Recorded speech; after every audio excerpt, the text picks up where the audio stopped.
오늘날 우리는 탈권위주의가 인기를 끄는 시대를 살고 있습니다.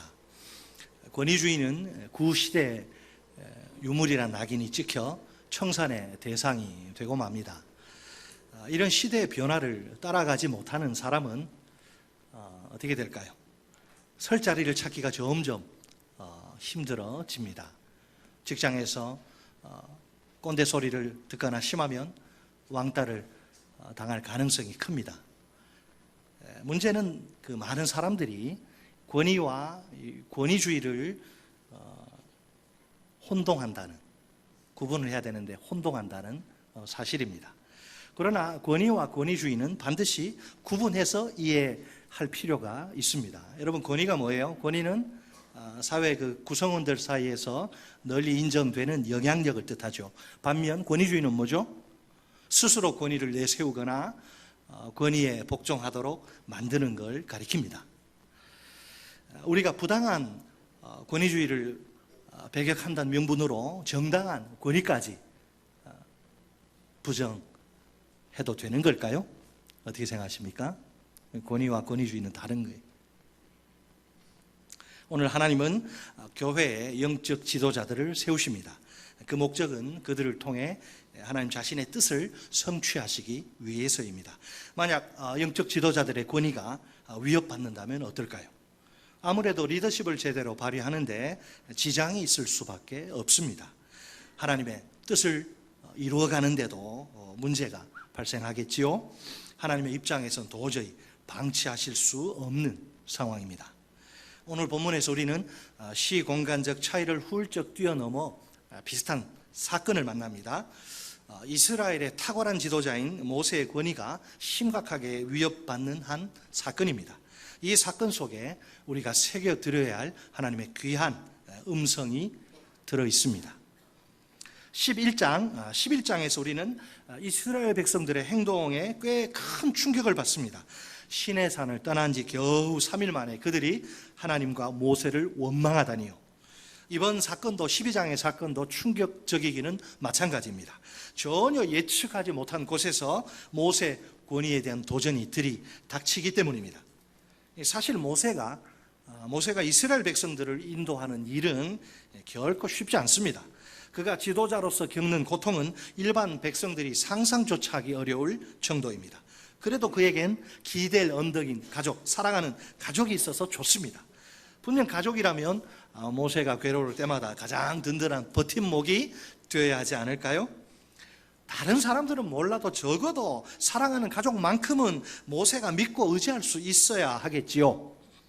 놀랍게도 모세 가족 중 몇 사람이 그에게 노골적으로 반기를 듭니다. 완전히 믿는 도끼의 발등이 제대로 찍힌 것이니 그 충격이 얼마나 클까요? 솔직히 모세의 이 권위 문제는 11장의 메추라기 사건 속에도 숨어 있습니다. 이스라엘 백성들이 원망 가득한 목소리로 만나를 먹여서 배불려 줬더니 물에 빠진 사람 구해줬더니 보따리 내놓는 식으로 우리가 애굽에 있을 때 고기 까마귀에서 고기 실컷 먹었는데 이 박한 만나뿐이냐, 원망 가득한 목소리로 울며 불며 고기를 요구합니다. 모세 리더십에 큰 위기가 닥친 것이죠. 이때 모세는 홀로 내가 백성을 인도하는 임무가 지나치게 버겁습니다. 나는 감당할 수가 없습니다. 탄식을 해요. 이런 탄식을 하나님이 들으시고 반응을 하시는데 어떻게 하시느냐? 모세에게 너 혼자 지지 말고 모세에게 그의 짐을 나눠서 함께 질 70명의 장로들을 모세가 선택하도록 하십니다. 그런 다음에 모세 위에 있는 그 영을 그들에게 똑같이 이렇게 나눠주십니다. 70명의 장로들은 하나님이 선택하신 사람들이 아니라 모세가 선택한 사람들입니다.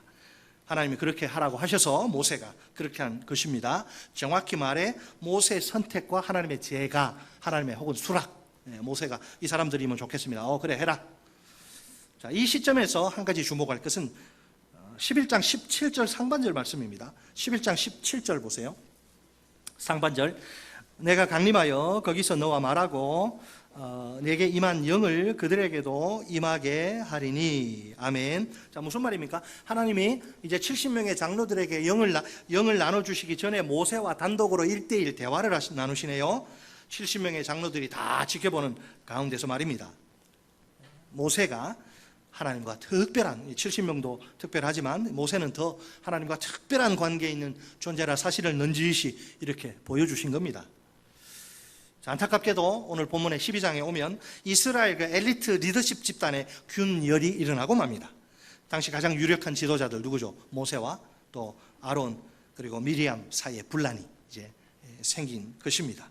아론은 누굽니까? 보통 사람 아닙니다. 대제사장으로서 이스라엘의 종교 영역을 관장을 합니다. 미리암은 누구냐? 이분도 보통 분 아닙니다. 이스라엘의 아주 유명한 여선지자로서 입지가 아주 탄탄한 그런 자기 자리를 굳힌 그런 상태의 여선지자. 이처럼 이 두 사람은 이스라엘에서 그 누구보다 막강한 파워를 권위를 지닌 자들이에요. 하지만 모세는 이 두 사람과도 차별점이 뚜렷할 정도로 독보적인 존재입니다. 그런데도 미리암과 아론은 자신들의 지위에 만족하지 못합니다. 그래서 권력 구도상 자기보다 앞에 있는 1인자인 모세에게 도전장을 던집니다. 우선 이 사건은 미리암과 아론이 모세 결혼을 비방하는 일로 시작이 되죠. 12장 본문 1절 말씀 우리 같이 한번 읽어볼게요. 1절 시작. 모세가 구스 여자를 취하였더니 그 구스 여자를 취하였으므로 미리암과 아론이 모세를 비방하니라. 아멘. 여기서 해석상의 큰 어려움이 뭐냐? 이 비방의 빌미를 제공한 구스 여인이 도대체 정체가 뭐냐는 점입니다. 여러 가지 학설들이 난무를 하는데 대표적인 견해는 딱 두 가지입니다. 하나는 구스 여인이 모세의 아내인 십보라다 이런 견해, 다른 하나는 모세가 십보라가 죽은 후든 아니든 새 아내를 얻은 것이라 새 장가를 들었다 이렇게 보는 견해예요. 여러분 어떤 게 좋습니까? 두 견해 다 인간의 가설에 불과할 따름입니다. 성경이 어떤 추가적인 정보도 더 이상 제공하지 않기 때문에 정확히 알 수 없어요. 우리가 구스 여인의 정체에 대해서 별 중요하지 않습니다. 어떤 결론도 내릴 수 없습니다. 그러니까 지나친 관심은 금물입니다. 너무 알려고 하지 마세요. 성경이 침묵하면 우리가 침묵하면 돼요. 침묵해도 되니까 침묵하는 거예요. 별로 중요하지 않아요, 이 문제는. 자, 그렇다고 해도 한 가지 분명한 점은 있습니다. 이 여인의 이 문제가 이게 본질적인 것이 아니란 거예요. 이거는 본질적인 게 아니에요. 다만 미리암과 아론이 모세에게 권위에 흠집을 내기 위해서 모세의 권위에 도전하기 위한 구실 혹은 핑계일 뿐입니다. 모세 봐라, 저 또 장가 들었네 이러면서 그들이 진정으로 제기하고 싶은 논쟁의 핵심에 딱 도달하면 어떻게 되는지 아세요? 단순한 핑계거리인 구스 여인의 문제는 관심의 영역에서 싹 사라지고 맙니다. 더 이상 이 여자에 대해서 말하지 않아요. 그러니까 그럴듯한 지금 명분을 내세우길 원한 겁니다. 명색이 자기들도 지도자인데 명분을 가지고 최고 리더 모세를 공격해야 될 거 아닙니까? 그게 진심으로 이 사람들이 하고 싶은 말은 따로 있습니다. 그것은 모세가 독점적으로 배타적으로 누리던 그 하나님의 말씀에 대한 권위 문제예요. 말씀에 대한 권위 문제. 본문 2절 상반절 말씀이 그 증거인데 그들의 시커먼 속셈이 훤히 드러나지 않습니까? 2절 상반절에 그들이 이르되 여호와께서 모세와만 말씀하셨느냐 우리와도 말씀하지 아니하셨느냐. 아멘. 아멘. 여러분 쉽게 말하면 이런 거예요. 야, 너만 선지자냐? 우리도 선지자다. 너만 목사냐? 우리도 목사다. 1절과 달리 2절은 주어도 복수고 동사도 복수입니다. 비록 미리암이 이 반란의 주동자지만 결국 그녀와 아론은 모세에 대항해서 연합 전선을 펴니다. 물론 미리암이 여러분 틀린 말 한 건 아니에요. 당연히 자기들하고도 이야기하죠. 자, 문제는 그러나 그들의 마음속 깊이 몰래 감춰둔 탐욕, 곧 금지된 욕망이 문제입니다. 넘지 말아야 할 선이라는 게 있는 그 선을 넘으려고 하는 거예요. 자기들의 그 지위에 만족하지 못하고 모세의 독보적인 권위와 지위를 탐내다니요. 어리석게도 그 분수와 주제를 망각하고 함부로 날뛴 거예요. 과연 하나님은 미리암과 아론의 탐욕 충만한, 성령 충만이 아니라 탐욕 충만한 도전에 대해서 어떻게 반응하실까요? 두 가지 반응이 있는데, 첫째, 본문 2절 하반절에 하나님의 첫 번째 반응이 이렇게 소개됩니다. 2절 하반절. 여호와께서 이 말을 들으셨더라. 아멘. 모세가 들었다고 하잖아요. 모세가 들어야 되는데 모세한테 막 욕했는데 모세가 들었다고 하지 않고 누가 들었다? 여호와께서 들으셨다. 하나님이 미리암과 아론이 그 쏟아내는 그 속사포 같이 막 사람 세워놓고 막 비방하는 말을 전부 들으십니다. 그분이 놓치신 말은 단 한마디도 없습니다. 여러분, 하나님은요, 이 땅에서 사람들이 서로 주고받는 사소한 대화까지도 모두 듣는 분이십니다. 누구나 이 사실을 진지하게 받아들인다면 아무 말이든 나오는 대로 막 하진 않겠죠. 자기 기분대로, 감정대로 막 하지는 않을 거예요. 하나님이 다 들으신다고 합니다. 그 생각 안 하니까. 현실에서는 어때요? 할 말, 해서는 안 될 말 가리지 않고 막 함부로 내뱉는 경우가 비일비재 허다합니다. 말 한마디에 천냥빛을 갚이는커녕 독한 말로 서로 수많은 상처를 주고받는 거예요. 가정에서, 교회에서, 직장에서.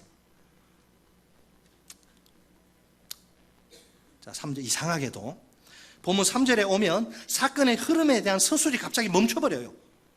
갑자기 뜬금없이 모세 성품을 왜 이야기합니까? 여기서 모세 성품이 언급됩니다. 3절에 뭐라 그래요? 이 사람, 자, 2절하고 4절 바로 넘어가도 되는데 3절, 이 사람 모세는 온유함이 지면의 모든 사람보다 더하더라. 아멘. 여러분, 언뜻 보기에 뭔가 좀 어색한 것 같아요. 저만 어색한가요? 어색하시죠? 어색해, 정상. 그렇지만 이 본문의 사건을 이해하는 데 있어서 꼭 필요한 정보입니다.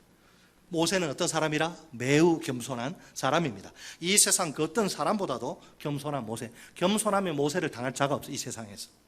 자, 그래도 궁금증은 가시지 않습니다. 왜 하필 이 이야기를 지금 이 대목에서 하는 걸까요? 나중에 해도 되는데. 그 이유는 이 모세의 반응을 우리가 이해하도록 돕기 위해서입니다. 여기서 온유함이라 번역된 히브리어 단어는 겸손함으로 번역하는 게 더 낫습니다. 본래 온유함은 성격이 부드럽고 순응적인 사람들의 성품을 가리키죠. 겸손함은 그러지 않아요. 겸손함은 스스로를 대단한 존재로 여기지 않고 자기를 바짝 이렇게 낮추는 자의 성품을 뜻합니다. 자, 원래 모세에게는 하나님의 말씀에 대해 독점적이고 배타적인 권한이 있습니다. 그 누구도 필적할 수 없는 권한입니다. 그럼에도 불구하고 모세는 지극히 겸손한 사람입니다. 자기를 막 의시대고 내가 탑 리더야 이러면서 그러지 않아요. 세상에나 다른 사람도 아니고 가장 믿는 자기 가족들이, 자기 형제가 자기를 공격하다니요. 일반적인 경우라면, 여러분 이런 배신 당해보셨어요? 일반적인 경우라면 아주 배신감에 분노로 치가 떨리는 일이 아닙니까? 꿀먹은 벙어리처럼 눈만 멀뚱멀뚱 뜨고 아무 말 없이 가만히 있을 사람이 몇이나 될까요? 예? 그러나 본문은 모세의 반응에 대해서 아무런 언급이 없습니다. 모세 침묵이라고 해야 하겠죠? 아니, 지렁이도 밟으면 꿈틀하는 법인데 모세라는 인물은 속도 없는 걸까요? 속이 없습니까? 속이 있죠. 속이 있는데 안 보일 뿐이지. 자, 이와 비슷한 경우가 또 있는데 이거보다 더 심각한 사건. 민수기 16장. 그러니까 민수기 이스라엘의 역사는 반역과 반항의 역사입니다. 12장에서 16장은 엄청난 또 반역 사건이 나오죠. 여러분 잘 아시는 고라와 다단과 아비람의 반역 사건입니다. 이건 더 심각한 게 뭐냐면 유력한 지휘관 250명을 포섭해가지고 그 세력을 등에 업고 250명 아주 유력한 그 리더들입니다. 250명 딱 업고 반역의 선봉을 자처합니다. 이 어처구니 없는 현실 앞에서 모세가 기가 막히게 야, 내가 이 사람들 때문에 이렇게 내가 고생했나. 16장 4절 말씀이면 모세가 뭐 한지 아세요? 모세가 듣고 엎드렸다가, 모세가 듣고 엎드렸다가. 싸우지 않았어요. 네가 잘했니 내가 잘했니 너 그렇게 은혜를 원수로 갚냐 그런 말 일절 아무 말이에요. 그냥 듣고 딱 땅바닥에 엎드려 버립니다. 모세가 뭐 했어요? 모세가 한 일은 딱 하나, 오직 기도뿐이라. 모든 것을 정확히 다 하시는 하나님께 전적으로 전부 맡긴 것입니다. 자, 오늘 본문 속 12장에 그 모세 침묵 혹은 무반응도 별다르지 않습니다. 모세는 원래 그런 사람이에요. 여러분, 모세도 사람인데 당연히 어떤 식으로든 반응하고 싶겠죠. 누가 자기 비방하고 공격하면 가만히 있을 사람 누가 있어요? 그렇지만 그는 이 모든 상황을 다 보고 계시고 그들의 속사포처럼 쏟아내는 비방과 원망의 말을 하나님이 다 들으신다는 거 알죠? 이 모든 상황을 다 보고 계시는 하나님만 바라보는 거예요. 전적으로 하나님께 모든 걸 맡깁니다. 여기서 시시비비 가리고 네가 잘했네 내가 잘했네 그렇게 할 필요가 없어요. 하나님이 다 정확하게 판단하시니까. 그가 이렇게 할 수 있는 이유는 무엇일까요? 그게 이제 3절 이야기인 거예요. 그 이야기를 하려고 3절을 여기 넣는 거예요. 이 세상 그 어떤 사람보다도 그가 겸손한 인물이기 때문입니다. 아무리 답답하고 억울한 상황이라도 하나님이 다 알아주시면 그만입니다. 그냥 기도원 가면 돼요. 목사는 기도원 가면 돼요. 자, 이번에는 이 미리암과 아론의 도전에 대한 그 하나님의 두 번째 반응이에요. 첫째는 뭐라요? 들으셨다. 자, 두 번째 어떻게 또 처리하시느냐. 4절 말씀 같이 읽습니다. 4절 시작. 여호와께서 갑자기 모세와 아론과 미리암에게 이르시되 너희 세 사람은 회막으로 나오라 하시니 그 세 사람이 나아가매. 아멘. 여러분, 우리가 갑자기라는 단어를 주목해야 되는데 하나님이 즉각적으로 반응하시는 거예요. 그걸 강조합니다. 하나님이 보실 때 지금 이제 내버려 둘 수가 없어요. 이 모세의 권위에 대한 도전은 굉장히 중차대한 문제입니다. 그래서 시급히 해결되어야만 합니다. 하나님은 문제 지금 얽혀 있는 당사자 모세, 아론, 미리암을 이제 부르셔 회막으로 다 나와라 이렇게 명령하십니다. 그리고 그들을 만나시려고 구름 기둥 가운데 이렇게 내려오십니다. 또한 이제 아론과 미리암을 부르십니다. 계속해서 그들이 제기한 그 문제에 대해서 이제 시시비비를 가리는 정확한 판단을 내려 주십니다. 모세의 권위에 대한 하나님 자신의 생각 곧 뜻이지요. 우리식으로 말하면 이제 한 방으로 다 끝나는 대법원 확정 판결인 셈입니다. 먼저 본문 6절에서 하나님은 일반 선지자들에게 이제 말씀을 주시는 방식, 계시 방식에 대해서 언급을 하시는데 모세의 경우와 비교할 때는 이게 하늘과 땅 차이라. 그들에게 간접적인 방법들, 곧 환상이나 꿈이 하나님의 계시의 전달 수단입니다. 자, 그런데 본문 7절은 모세는 어떠냐? 차원이 다르다. 모세가 이제 본문 7절은 일반 선지자들과는 전혀 차원이 다른 존재라. 하나님이 그렇게 대우하신다는 점을 강조하십니다. 그의 특별함은 그 두 개의 표현이 증거입니다. 어떤 표현인가요? 첫째, 하나님은 모세를 내 종. 자, 7절에 내 종 동그라미, 8절 저 밑에 내 종 동그라미 두 번 나오는데 하나님은 모세를 내 종이라고 부르십니다. 이것은 여러분 이게 특별한 호칭인데 구약 성경에서 하나님이 아무나 내 종이라 부르지 않아요. 극히 드물게 소수의 한정된 그 사람들에게만 이게 적용된 표현인데 예를 들면 누구한테 내 종이라 하는 하나님이 아브라함, 갈렙, 여호수아, 다윗이에요. 대표적 이 정도. 내 종은요 소명을 말하는데 모세는 누구냐? 내 종 하나님이 뭘 말하냐? 소명을 말하는데 첫째는 모세는 하나님이 부르신 종입니다. 내 종은 사명을 뜻하는데 모세는 하나님이 세우신 종, 하나님이 보내신 종입니다. 내 종은 사역을 가리키는데 모세는 하나님이 쓰시는 종입니다. 내 종이라는 이 한 단어 속에 사명과 소명과 사명과 사역이 다 들어가 있는 거예요. 하나님이 보내셨어요. 이스라엘 백성을 인도하라고. 여러분, 하나님이 이처럼 모세를 다윗급으로 내 종이라고 부르시는 이유가 무엇입니까? 그 근거는 그를 향한 하나님의 말씀입니다. 눈으로 확인합니다. 자, 오늘 본문은 책갈피에 놓으셔 출애굽기 3장으로 갑니다.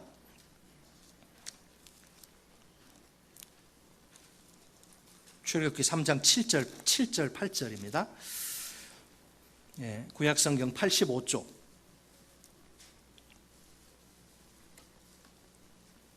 85쪽에 출애굽기 3장 7절 8절.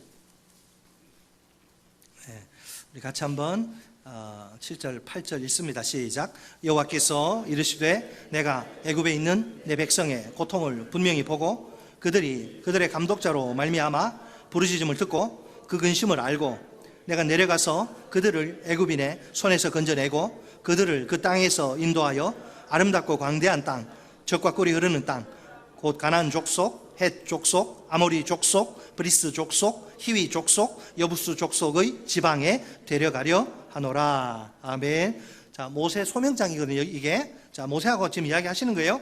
자, 애굽에서 여기 계속 펴놓으시고 또 한 군데 더 찾아야 돼. 애굽에서 종살이하던 이스라엘 백성들 향한 하나님의 그 사랑의 계획이 보입니까? 그들을 어떻게 그 고통에서 건져내시고 인도하셔서 이제 데려가시기 위해서입니다. 그게 하나님의 계획인데 이것이 바로 내 종 모세에게 하나님이 맡기신 사명인 동시에 사역입니다. 모세는 이 일을 위해서 부름받은 자예요. 다음은 3장 12절 출애굽기 3장 12절입니다. 3장 12절 시작. 하나님이 이르시되 내가 반드시 너와 함께 있으리라. 내가 그 백성을 애굽에서 인도하여 낸 후에 너희가 이 산에서 하나님을 섬기리니 이것이 내가 너를 보낸 증거니라. 아멘. 자, 모세가 이스라엘 백성들을 애굽에서 인도해 낼 것입니다. 그것이 사명이고 사역이니까 그 후에 그들이 이제 자유롭게 시내산에서 하나님을 섬길 것입니다. 이것이 하나님이 모세를 보내신 증거라. 다시 말해서 내 종 모세에 대한 소명이자 사명인 거죠. 하나님 말씀 때문에 모세가 이렇게 하나님이 모세를 이런 목적과 계획에 따라 부르시고 이제 세우시고 보내시고 쓰시니 하나님이 내 종이라고 하는 거예요. 자, 소명과 사명과 사역이 핵심입니다. 그게 있어야 하나님의 종이죠. 둘째, 이제 다시 본문 우리 책갈피에 해 놓으신데 민수기 12장 오셔서 하나님이 이제 모세 일반 선지자들과 모세가 다르다고 하는 점을 첫째는 호칭을 통해서 밝히시고, 둘째는 내 온 집에 충성스럽다. 이게 하나님은 모세가 내 온 집에서 충성스럽다. 너희들이 비방하고 그러는데 내 온 집에서 충성스러운 내 특별한 종이야. 칭찬하시는 거예요. 이 충성스럽다 단어는 이 구약 성경의 내러티브 본문, 이야기체 본문들 가운데 오직 모세와 사무엘 두 사람에게만 사용됩니다. 아무나 충성스럽다 하지 않아요. 모세와 사무엘에게만 충성스럽다 이래요, 하나님이. 결국 이 두 표현은 내 종 그리고 충성스럽다, 이 두 표현은 모세가 하나님 앞에서 진정으로 다른 선지자들과는 차원이 다른 아주 독보적인 존재임을 선포합니다. 미리암, 아론하고 급이 달라요. 자, 다음으로 이제 본문 8절 보세요. 8절은 이제 하나님이 모세에게 그 말씀을 주시는 방식, 아까 일반 선지자들은 어떻게 주신다 그랬죠? 환상이나 꿈을 통해서 했죠. 모세는 그런 간접적인 방법을 하지 않아요. 하나님이 모세에게 말씀을 주시는 방식에 대해 이야기하는데 네 가지입니다. 아주 길게 이야기, 네 가지. 모세가 얼마나 특별한 종인지를 이렇게 강조하고 싶은 거예요, 하나님이. 왜 모세를 비방하고 대적하느냐 이거죠. 첫째, 하나님은 8절입니다. 8절에 다 있습니다. 모세와는 내가 뭐한다? 대면하여. 첫째, 하나님은 모세와는 대면하여 말씀하십니다. 원문을 히브리어는 이게 입에서 입으로 말씀하세요. 환상, 꿈 그런 거 쓰지 않아요. 직접. 자, 환상이나 꿈과 같은 간접적 수단을 전혀 사용하지 않으시고 직접 말씀하신다는 거예요. 그러니까 모세는 다른 선지자들과 비교할 때 차원이 다른 존재라. 말씀의 대언자란 그 직분과 관련해서 모세가 가진 유일무이성을 강조합니다. 그러므로 모세와 같은 대언자는 이스라엘에 모세 외에는 없습니다. 자, 둘째, 하나님은 모세에게 또 어떻게 말씀해요? 명백히 말하고 이겁니다. 명백히, 하나님은 모세에게 명백히 말씀하시고 은밀한 말로 하지 않으십니다. 은밀한 말로는 수수께끼 같은 말로, 이 말이에요. 수수께끼 같은 말. 들어도 멈춰서는 도무지 이해할 수 없는 그 수수께끼 같은 말, 그런 거로 하지 않고 명백히 말씀하신다. 하나님 모세와 소통하는 방식은 참으로 놀랍습니다. 모호함이 아예 조금도 없을 뿐더러 아주 직접적이고 선명하다는 거예요. 못 알아들을 게 하나도 없다는 거예요. 정확하게 이야기해 주신다는 거예요. 환상이나 꿈은 잘못 해석할 가능성이 있지만 이거는 해석할 것도 없어요. 정확하게 이야기하니까 하나님 모세한테는. 자, 다르죠, 일반 선지자들과. 자, 셋째, 하나님은 모세에게 자신의 뭘 보여주세요? 형상, 또 여호와의 형상을 보거늘. 모세밖에 여호와의 형상 보는 사람 없습니다. 자신의 형상을 보여주십니다. 여기 오해하면 안 되는데 여러분, 하나님 보면 다 죽습니다. 원래 거룩하신 하나님 보면 거룩에 두드려 맞아 죽습니다. 죄인은 거룩하신 하나님을 직접 볼 수 없습니다. 이 형상 보여주는 게 무슨 말이에요? 그러니까 이게 모세가 이렇게 제가 여기 우리 장로님들 이렇게 쳐다보듯이 직접 이렇게 본다는 의미가 아니고요. 다른 선지자들과는 뚜렷이 구별되는 특별한 하나님 체험을 한다는 뜻이죠. 일반 선지자들은 할 수 없는. 이것은 모세가 하나님으로부터 받은 말씀의 권위를 보장해 줍니다. 그에게 특별한 지위가 있다는 사실을 증명하고 선포합니다. 자, 이제 모세의 권위에 도전한 미리암과 아론도 어떻게 해야겠죠? 하나님의 호된 책망을 쏟으십니다. 본문 8절 하반절 말씀입니다. 너희가 어찌하여 내 종 모세 비방하기를 두려워하지 아니하느냐. 아멘. 자, 하나님이 이제 결정 끝내는 거예요, 여기서. 자, 하나님이 모세 편이 되셔서 그의 손을 친히 들어주신 것입니다. 모세 네가 이겼다, 네가 옳다, 저것들 틀렸다. 모세는 그 누구와도 비교할 수 없는, 이 미리암과 아론이 맞먹으려고 했는데 모세는 그 누구와도 비교할 수 없는 특별한 존재입니다. 그리고 그 누구도 넘볼 수 없는 특별한 위치에 있습니다. 이처럼 하나님은 모세를 대단히 귀하게 여기시고 아끼십니다. 미리암과 아론은 이런 하나님의 마음을 모르고 모세를 비방합니다. 이것은 단순히 모세의 권위에 대한 도전이 아니죠. 모세를 통해서 이스라엘을 가나안으로 인도하시는 하나님의 계획에 이렇게 장애물 노릇을 한 거죠. 하나님이 그러니까 심기가 매우 불쾌하고 매우 불편한 거죠. 그 결과 하나님이 진노하십니다. 그 하나님의 징계의 표로 미리암에게 악성 피부병이 덮칩니다. 시간이 없어서 뒷부분은 못하지만 모세의 중보기도 아니었으면 평생 피부병 혼자 그렇게 비참하게 살아야 되는데 모세 기도로 또 이제 회복이 되죠. 어쨌든 아주 징그런 이 아론이 너무 놀래가지고 12절에 보니까 살이 그냥 반이나 썩은 것 같고 못해서 죽어서 나온 시체 같이 막 썩어 들어가는데 너무 무섭거든. 오늘날 영적 지도자들의 참된 권위는 어디서 오는 걸까요? 이게 오늘 하나님의 메시지입니다. 옛날에 이렇게 반역을 해서 벌 받고 피부병 걸려서 났고 그랬네 어쩌라고 이게 아니고, 이게 던지는 메시지가 뭐예요? 오늘날 영적 지도자들의 참된 권위는 어디서 오는 겁니까? 인격적인 완전함, 무슨 재능, 재주? 아니에요. 모든 권위의 원천이신 하나님으로부터 옵니다. 그들에게 하나님의 소명이 분명해야 합니다. 그들은 하나님이 부르신 종이어야 합니다. 자원병 아니에요. 징집병입니다. 목사, 우리는 징집병. 하나님이 주가 쓰시겠다 하라. 그래서 끌려온 거죠. 소명이 분명해야 되는데 하나님이 부르신 종, 자원하면 안 됩니다. 그들에게 하나님의 사명이 또 확실해야 합니다. 하나님이 세우신 그 사명 때문에 하나님이 세우신 종이어야 합니다. 하나님이 보내신 종이어야 합니다. 그들에게 하나님의 사역이 분명히 드러나야 합니다. 하나님이 쓰시는 종이어야 합니다. 경기노회가 200회, 112년, 113년 이렇게 보는데 우리 100개가 넘는 지교회가 있습니다. 교회들이. 근데 그 교회, 많은 교회, 각 교회마다 위임 목사는 한 명밖에 없어요. 그 한 명에게 이 양무리들을 잘 목양하고 하나님의 뜻대로 인도하라 하신 거예요. 그 우리 경기노회 노예 그 지교회 중에 위임 목사 2사람인 교회는 없습니다. 다 한 명에게 맡긴 하나님이. 자, 그런데 문제가 있습니다. 여기 이제 왜 그러면 비방하냐? 문제가 있어요. 영적 지도자들, 저 같은 사람도 특별한 거 없어요. 그 직이 특별한 거지, 사람이 영적 지도자들의 한계입니다. 우리는 모두 연약하고 부족한 인간들인지라. 우리는 모두 연약하고 부족한 인간들인지 이 면에서는 아무 차이가 없습니다. 모두 연약하고 부족한 인간들인지라 허물이 있을 수밖에 없어요. 종류는 다를 수 있어도 온갖 실수와 실패로부터 자유로울 수 없습니다. 제가 얼마나 실수 많이 합니까? 참 부끄럽게 얼마나 낯이 뜨거운지 몰라요. 한번 실수하면. 이 사실을 하나님이 모르실 리가 있을까요? 저 김 목사 쟤는 이게 문제야. 모르실까요? 아실까요? 저를 존중하십니까?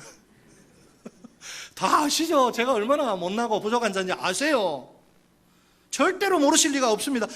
하나님의 종인데 하나님은 저뿐만 아니라 저 위 목사님들 다 마찬가지입니다.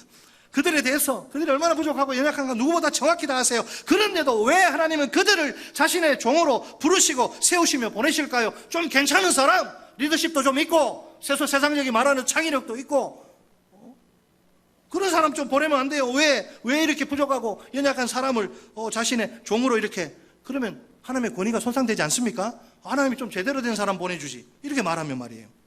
그렇게 여러분 이유가 뭐예요? 그렇게 연약하고 부족한 인간일지라도 하나님의 도구로 쓰시기 위해서입니다. 자격이 있어서 완전해서 쓰시는 게 아니라 부족해도 쓰시는 거예요. 우리는 이유를 알 수 없지만 그것이 하나님의 뜻이기 때문입니다. 쓰임받는 우리 종들의 입장에서는 자랑할 게 아무것도 없어요. 나는 무익한 종이라 I'm nothing. 나는 아무것도 아니. 모든 것이 다 하나님의 전적인 은혜입니다. 누가 와도 위임 목사 잘 하나님의 세우면 할 수 있어요. 제가 특별해서 온 게 아니고 누구라도 너 해라 그러면 오늘 할 수 있습니다. 근데 제가 당첨이 된 거지. 웬 은혜요, 웬 사랑이지. 하나님의 은혜다. 다 하나님의 은혜다. 여러분, 하나님이 그러면 중요하게 보시는 영적 지도자의 자질은 뭘까요? 뭘 보고 저 같은 사람 여기 보냈을까요? 모세 경우를 보면 나오죠. 그래서 뭐예요? 겸손과 충성. 영적 지도자는 겸손하고 충성해야 돼요. 하나님이 세우신 종이라면 다른 것은 좀 부족해도 큰 문제가 아닙니다. 그러나 겸손과 충성이 부족하면 안 돼요. 하나님의 눈이 주목하는 것은 다른 것이 아니고 스킬 이런 게 아니고 겸손과 충성입니다. 자, 여러분 이해를 여러분 쉽게 하시도록 반대로 생각하면 좋습니다. 여러분 성경 읽으시다가 잘 이해가 안 되면 한번 반대로 뒤집으면 이해가 빨라요. 영적 지도자가 굉장히 교만하고 불성실하다면 어떨까요? 그 교만한 사람 특유의 표정이 있잖아요. 흉내를 못 내겠네, 제가 겸손해서. 눈도 이상하게 뜨더라고요. 막 이래가지고 다 자기 아래로 이렇게 보는 거예요. 예. 영적 지도자가 아주 교만하고 불성실합니다. 그런 지도자를 따르고 싶은 사람들 있을까요? 저는 제가 모시는 멘토 중에 그런 사람 한 사람도 없습니다. 뭐하러 따릅니까? 그렇게 교만하고 불성실한데. 믿음이 안 가는 거죠. 저 사람 믿고 따라가다가 아주 큰일 날 것 같아 불안합니다. 저기 뭐 자칭 목사라고 하는, 그래서 아주 정치판을 어지럽히고, 그 사람 보세요. 하나님을 향해서 막 욕을, 하나님을 향해서 막 욕하고. 여러분, 하나님 입장에서는 사람하고 비슷하죠. 그런 면에서 뭘 이렇게 믿고 맡길 수가 없어요. 교만하고 불성실한 사람들은 아무리 재주가 많고 똑똑해요, 일 잘해도 소용없어요. 하나님은 교만하고 불성실한 사람은 쓰지 않으십니다. 그런 사람은 영적 지도자로서는 빵점짜리입니다. 사실을 말하자면 애초에 영적 지도자가 되어서는 안 될 사람입니다. 되면 다른 건 해도 괜찮지만 영적 지도자는 하면 안 돼요. 많은 사람 불행에 빠뜨립니다. 하나님의 공동체인 교회는 영적 질서, 이건 세상 조직하고 회사하고 다릅니다. 이걸 잘 오해하는 분들이 많은데 자꾸 회사식으로 이렇게 이야기하면 곤란해요. 그렇지 않아요. 하나님의 교회, 공동체인 교회는 특수한 하나님의 몸이고, 여기서 영적 질서가 굉장히 중요합니다. 이게 무너지면 교회는 교회로서 힘듭니다. 영적 질서. 집에서도 가장의 권위가 무너지면 집안 콩가루 집안 되잖아요. 자식이 막 부모한테 반말하고 욕하고. 교회는 여러분, 하나님이 왜 이렇게 즉각적으로 미리암 뭐 이게 인간적인 생각으로는 아니 뭐 이랬다고 무슨 뭐 악성 피부병 살 썩게 만드냐, 너무하신 거 아니야? 아니, 그렇지 않아요. 아나니아 삽비라, 여러분, 우리 많은 사람들이, 예수 안 믿는 사람이 신학 보다가 아니 거짓말 했다고 이렇게 죽여버리나?